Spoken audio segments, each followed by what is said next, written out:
Hello students, welcome to A to Z পরীক্ষা। তো আজকে কিন্তু আমরা ডব্লিউবিসিএস অপশনাল ফিজিওলজির নেগেটিভ ফিডব্যাক একটা টপিক রয়েছে। এই টপিকটা খুব সহজ ভাষায় কিন্তু আমরা বুঝে নেব, কারণ এটা ইম্পর্টেন্ট প্রশ্ন কিন্তু এখান থেকে আসে। ঠিক আছে, তো চলো ক্লাস স্টার্ট করছি। আমি অনন্যা ম্যাম আজকে তোমাদের সঙ্গে রয়েছি। তো আজকে আমরা পড়বো হলো নেগেটিভ ফিডব্যাক। তো প্রথমে দেখবো যে নেগেটিভ ফিডব্যাক জিনিসটা কি। নেগেটিভ নেগেটিভ মানেই একটা মানে না বাচক একটা জিনিস, তাই তো? মানে আমি কাউকে না করলাম, এটা নেগেটিভ ফিডব্যাক দিলাম, তুমি এটা করো না, নেগেটিভ ফিডব্যাক দিলাম, তোমরা লিখো না, একটা নেগেটিভ একটা ফিডব্যাক দিলাম যে বা তোমার লেখাটা ভালো হয়নি, ঠিক আছে, তুমি স্টপ করো লেখা, নেগেটিভ ফিডব্যাক দিলাম। তো দেখো নেগেটিভ ফিডব্যাকে কি বলেছে, নেগেটিভ ফিডব্যাক মেকানিজম হলো এমন একটি, তো এই যে নেগেটিভ ফিডব্যাক মেকানিজম হলো এমন একটা বায়োলজিক্যাল রেগুলেটরি প্রসেস। ঠিক আছে, ভালো করে বুঝবে কথাটা। বায়োলজিক্যাল রেগুলেটরি প্রসেস, রেগুলেটরি মানে কি, নিয়ন্ত্রণ করে এমন একটা পদ্ধতি, বায়োলজিক্যাল একটা পদ্ধতি, যেখানে কোনো ফিজিওলজিক্যাল ভ্যারিয়েবল যেমন temperature, hormonal level, blood glucose ইত্যাদি তার নর্মাল সেট পয়েন্ট থেকে বেশি বা কম হলে, হয়তো বেড়ে গেল, সবকিছুর একটা নর্মাল সেট পয়েন্ট আছে, ঠিক আছে, সেটা টেম্পারেচার হতে পারে, সেটা হতে পারে কোনো হরমোন হতে পারে, সেটা ব্লাড গ্লুকোজ, এটার সঙ্গে ম্যাক্সিমাম জনই পরিচিত, কারণ এখন ঘরে ঘরে শোনা যায় যে সুগারের পেশেন্ট রয়েছে, তাই তো? তো এগুলোর একটা সেট পয়েন্ট রয়েছে, ধরো এটা হলো সেট পয়েন্ট।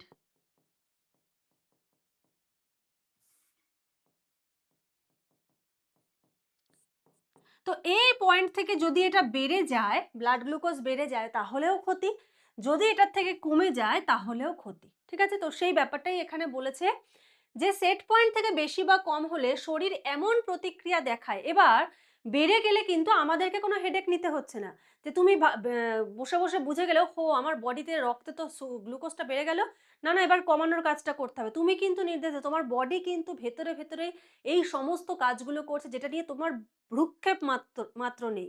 হুম, যে প্রতিক্রিয়া দেখায় যা ওই পরিবর্তনকে বিপরীত দিকে নিয়ে গিয়ে আবার স্বাভাবিক অবস্থায় ফিরিয়ে নিয়ে আসে। তোমার বডিতে টেম্পারেচার বেড়ে গেল, তুমি কি করবে, বাইরে থেকে ওষুধ খাবে, তাই তো? এই ওষুধ খাবে, মেডিসিন নেবে।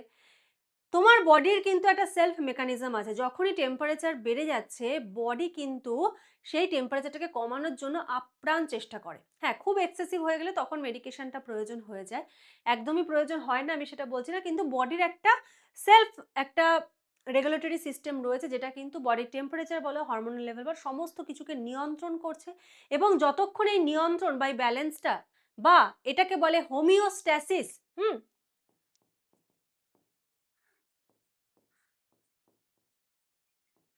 এই ভারসাম্যটা যতক্ষণ ঠিকঠাক রয়েছে ততক্ষণ কিন্তু তোমার শরীর সুস্থ রয়েছে। ঠিক আছে, আচ্ছা,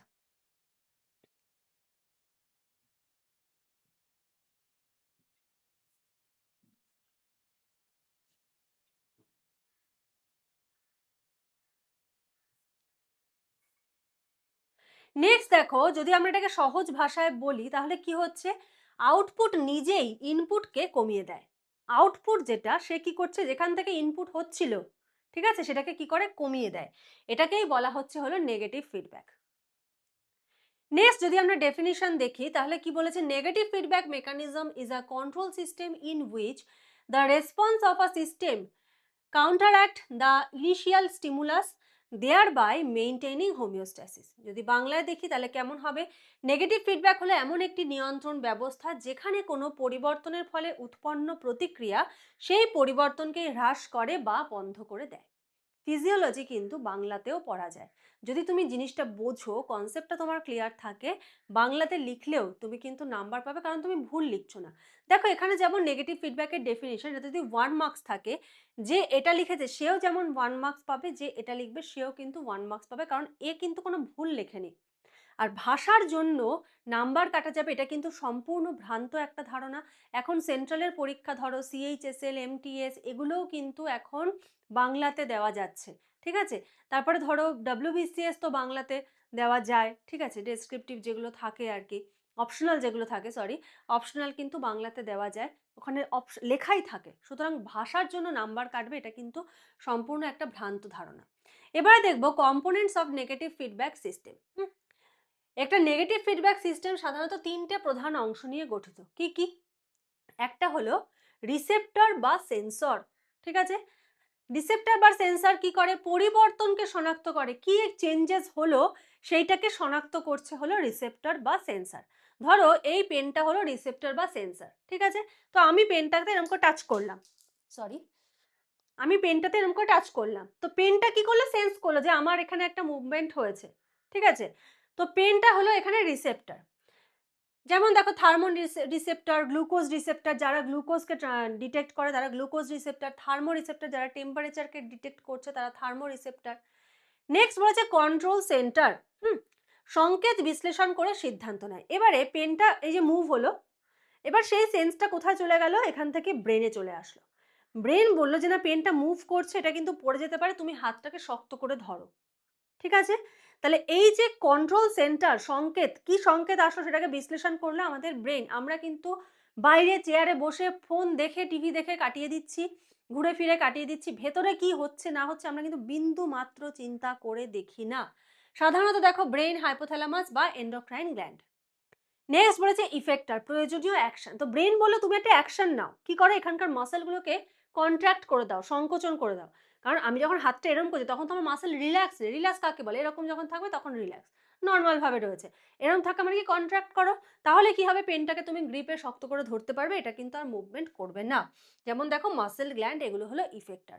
তো এটা হলো রিসেপ্টর, কন্ট্রোল সেন্টার আর ইফেক্টর, এই তিনটের মাধ্যমে কিন্তু নেগেটিভ ফিডব্যাকটা কাজ করছে। সেম ভাবে কিন্তু পজিটিভ ফিডব্যাকটাও কাজ করে। আমরা এরপরে একটা ক্লাসে পজিটিভ ফিডব্যাকটা কিন্তু দেখব। আচ্ছা, একটু বলে রাখি আমাদের কিন্তু WBCS অপশনাল ফিজিওলজির কিন্তু অনলাইন ক্লাস চলছে। মান্থলি বেসিসে যেটা চলছে সেটা সপ্তাহে একদিন করে ক্লাস।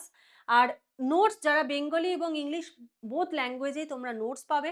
সপ্তাহে 3 দিন করে ক্লাস কারা পাবে? যারা ফুল নোটস নিয়ে নিচ্ছে একবারে, তারা সপ্তাহে 3, মানে তোমার কাছে যদি ফুল নোটস থাকে তুমি সপ্তাহে 3 দিন করে তুমি ক্লাস করতে পারবে, আর কোনো রকম কোনো মান্থলি ফিস বা কিছু এক্সট্রা কোনো কিছু তোমাকে পে করতে হবে না। ফুল নোটস অ্যাভেলেবেল রয়েছে, ডিটেলসের জন্য তোমরা এই নাম্বারটায় যোগাযোগ করতে পারো।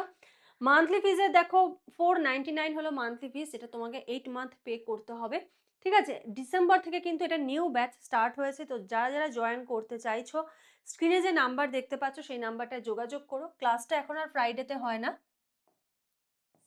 এটা হয়ে গেছে টিউসডে।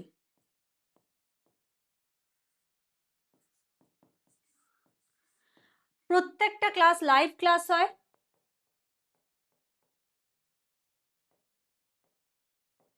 এমন না তোমাকে রেকর্ডিং প্রোভাইড করে দিলাম, প্রত্যেকটা ক্লাস লাইভ ক্লাস হয়, প্রত্যেকটা লাইভ ক্লাসের রেকর্ডিং থাকে।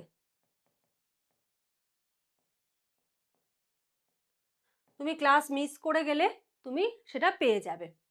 2012 থেকে এখনো পর্যন্ত কি পেয়ে যাবে? PYQ। 2012 সাল থেকে এখনো পর্যন্ত যত প্রশ্ন উত্তর আছে সমস্ত কিছুর PYQ সলিউশন কিন্তু তোমরা পেয়ে যাবে, প্লাস নোটস, ঠিক আছে? সমস্ত কিছু কিন্তু পেয়ে যাচ্ছ। আচ্ছা, অলরেডি আমাদের এখান থেকে দুজন কিন্তু WBCS অপশনাল ফিজিওলজি নিয়ে ক্র্যাক করেছে, বিশাল এবং বিভা। ওরা যে নোটসটা পড়েছে সেম নোটস কিন্তু তোমাদেরকে প্রোভাইড করা হবে, প্লাস আরও এক্সট্রা অনেক কিছু থাকছে, ঠিক আছে? তো যারা যারা জয়েন করতে চাইছো, মানে ফিজিওলজি নিয়ে হয় না, পারা যায় না, এরকম একটা ভ্রান্ত ধারণা ছিল, এখন আর সেই ধারণাটা নেই, অনেকটাই কেটে গেছে। তো যারা যারা জয়েন করতে চাইছো ওদের এখানে ইন্টারভিউ আছে, এই থাম্বনেইলে গেলে তোমরা বিশালের ইন্টারভিউ পাবে, এই থাম্বনেইলটাই গেলে বিভার ইন্টারভিউ পাবে, ওদের ইন্টারভিউ দেখে নিতে পারো। তারপরে যদি মনে করো আমার অনেক প্রচুর ক্লাস রয়েছে, অপশনাল ফিজিওলজি বলে একটা প্লেলিস্ট রয়েছে, সেখানে গিয়ে ক্লাসগুলো দেখো, যদি মনে হয় না ম্যামের ক্লাস ভালো লাগছে, ক্লাস জয়েন করলে কিছুটা হলেও হেল্প হবে, তাহলে কিন্তু হেল্প হবে, এটুকু আমি মানে 100% গ্যারান্টি দিয়ে বলতে পারি, তোমাদের কিন্তু হেল্প হবেই, হবেই হবে, কোনো রকম টেনশন করতে হবে না, অপশনাল নিয়ে অ্যাটলিস্ট, ঠিক আছে? তো চলো, ডিটেলস জানতে হলে স্ক্রিনে দেওয়া নাম্বারটায় যোগাযোগ করো। যদি মনে করো আমার সঙ্গে পার্সোনালি কথা বলবে, তাহলেও স্ক্রিনে দেওয়া নাম্বারে যোগাযোগ করো, করে সেখান থেকে তোমাদেরকে আমার নাম্বার প্রোভাইড করে দেওয়া হবে, আমাকে পার্সোনালি কল করে কথা বলে নিতে পারবে। আচ্ছা, এবার ক্লাসটা আমরা কন্টিনিউ করি যে ওয়ার্কিং প্রিন্সিপাল কিভাবে এটা কাজ করছে। কোনো স্টিমুলাস নর্মাল লেভেল থেকে কি হচ্ছে? ডেভিয়েশন ঘটাচ্ছে, ঠিক আছে? একটা নর্মাল লেভেল থেকে সেটা ডেভিয়েশন ঘটছে। নেক্সট, রিসেপ্টর সেই পরিবর্তনটাকে ডিটেক্ট করে, যেই একটা স্টিমুলাসের একটা ডেভিয়েশন ঘটলো, রিসেপ্টর কি করে? সঙ্গে সঙ্গে ডিটেক্ট করে এখানে কিছু একটা গরমিল হয়েছে, মানে নর্মাল ব্যালেন্সে যেটা থাকা দরকার নেই। তথ্য কন্ট্রোল সেন্টারে চলে গেল, রিসেপ্টর নিয়ে কোথায় পাঠিয়ে দিল, কন্ট্রোল সেন্টারে পাঠিয়ে দিল, যেটা চেক করো। কন্ট্রোল সেন্টার উপযুক্ত রেসপন্স নির্দেশ দেয় যে না এটা এই সমস্যা হয়েছে, তুমি এই কাজটা করো, তাহলে জিনিসটা ঠিক হবে। সরি, ইফেক্টর এই কাজটা করছে, ঠিক আছে। ভ্যারিয়েবল আবার নর্মাল লেভেলে ফিরিয়ে আনে, মানে কি হলো, একটা ধরো আমাদের বডিতে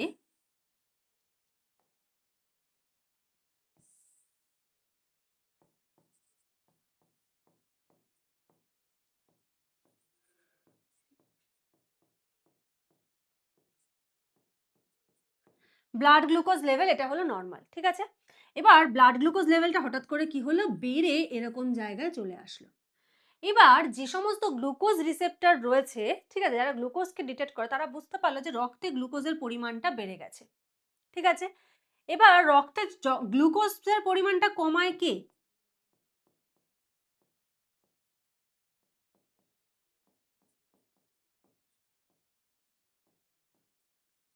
ইনসুলিন হরমোন। রক্তে গ্লুকোজের পরিমাণ কে কমাচ্ছে? Insulin hormone. ইনসুলিন হরমোনকে তখন মানে বডি সেন্ট্রাল নার্ভাস সিস্টেম থেকে নির্দেশ কি যাবে? অগ্নাশয়ে নির্দেশ যাবে, তুমি ইনসুলিনকে বার করো, রক্তে প্রচুর পরিমাণে গ্লুকোজ বেড়ে গেছে, গ্লুকোজগুলোকে রক্ত থেকে সরাতে হবে, কিচ্ছু করার নেই। তখন ইনসুলিন যায়, ইনসুলিন গিয়ে সেই ব্লাড গ্লুকোজগুলোকে সরিয়ে সরিয়ে মাসেল টিস্যু সমস্ত জায়গায় স্টোর করে। তোমার মাসেলে যদি জায়গা না থাকে, লিভারে যদি জায়গা না থাকে, সেগুলোকে ফ্যাট হিসেবে বডির বিভিন্ন পার্টে স্টোর করে রক্তটাকে ক্লিন করে দিল। মানে রক্তকে বেশি হেভি হতে দেওয়া বা বেশি ঝামেলার মধ্যে ফেলতে দেওয়া যাবে না। তো ইনসুলিন কি করলো, কমিয়ে সেটাকে আবার এই নর্মাল লেভেলে নিয়ে আসলো। বোঝা গেল? তাহলে ইনসুলিনটা এখানে কি কাজ করলো, একটা নেগেটিভ ফিডব্যাকের কিন্তু কাজ করলো। আমি এক্সাম্পলে আসবো। আচ্ছা,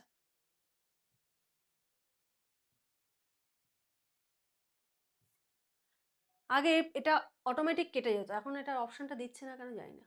আচ্ছা, এক্সাম্পলস অফ নেগেটিভ ফিডব্যাক মেকানিজমের এক্সাম্পল দেখো, রেগুলেশন অফ বডি টেম্পারেচার। তো একটা এক্সাম্পল দিয়ে আমি দেখিয়েছি, দেখো বডি টেম্পারেচার বেড়ে গেল, বেড়ে গেলে কি হয়, সোয়েটিং শুরু হয়, ঘাম হতে শুরু করে। সোয়েটিং এর ফলে হিট লস হয়, টেম্পারেচার লস হচ্ছে সোয়েটিং এর ফলে।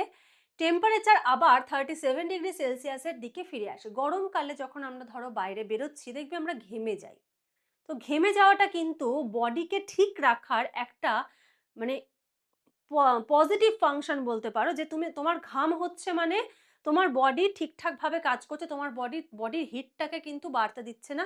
হিটটাকে কন্ট্রোল করার জন্য তুমি যেমন পরিশ্রম করার জন্য বাইরে বেরিয়েছো, তোমার বডিও কিন্তু সমান তালে তোমার সঙ্গে পরিশ্রম করে যাচ্ছে তোমার বডিটাকে সঠিক রাখা মানে সুস্থ রাখার জন্য, ঠিক আছে। আচ্ছা, এখানে কি হলো, সোয়েটিং নেগেটিভ ফিডব্যাকের রেসপন্স। নেক্সট দেখো, তাহলে বডি টেম্পারেচার নিয়ন্ত্রণটা কিভাবে হয় বুঝতে পারলে। ব্লাড গ্লুকোজটা কিভাবে নিয়ন্ত্রণ হয় সেটাও আমি ইনসুলিনের মানে এক্সাম্পল দিয়ে তোমাদেরকে বুঝিয়ে দিলাম। যদি আর কোনো ডাউট থাকে অবশ্যই কিন্তু কমেন্ট সেকশনে জানাবে। আজকের মতো এখানে শেষ করছি নেগেটিভ ফিডব্যাক নিয়ে। আশা করি আর কোনো সমস্যা হবে না, যদি হয় অবশ্যই জানিও। নেক্সট ক্লাসে আবার তোমাদের সঙ্গে দেখা হবে অন্য কোনো টপিক নিয়ে। আজকের মতো এইটুকুই। Thank you.